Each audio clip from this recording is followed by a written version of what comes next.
The war between Israel and the Hamas militants entered its sixth day on Thursday. As the conflict intensifies, reports emerge of two women of Indian origin who used to serve in the Israeli army. According to reports, the daughters of two Indian origin persons took up arms for Israel. The women named Ria and Nisha are the daughters of Jivabhai Muliya and Savdasbhai Muliya. They hail from Kothari village in Manavadar Taluka of Gujarati city, Junagadh. As per reports, Jivabhai Muliya and Savdasbhai Muliya settled in Gujarat years ago and now have become citizens of Israel.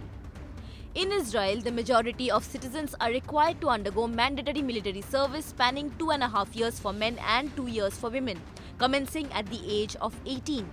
Like everyone, the duo's daughters also served in the Israeli army. Talking about his daughter, Jivabhai Muliya reportedly said, and here I quote, "My daughter had been stationed at the borders of Lebanon, Syria, Jordan and Egypt for the past 2 years. She was stationed in Gush Dan and battleground from which Israeli forces were attacking Hamas in Gaza in 2021. However, the two women of Gujarati origin are not taking part in the ongoing war in Israel, which is home to a significant number of Gujaratis." A resident of Kothari village named Bharatbhai Muliya stated that his two uncles, Jivabhai and Savdasbhai Muliya, shifted to Israel in 1989 and 1996 respectively. They were subsequently granted Israeli citizenship and both had daughters who served in the Israeli Defense Forces or IDF. According to Ramdebhai Muliya, who is married to the village Sarpanch Bharmi Ben, several young individuals from Kothari village have been employed in Israel in the last 30 to 35 years. He stressed that they enjoy safety and security while residing in Israel.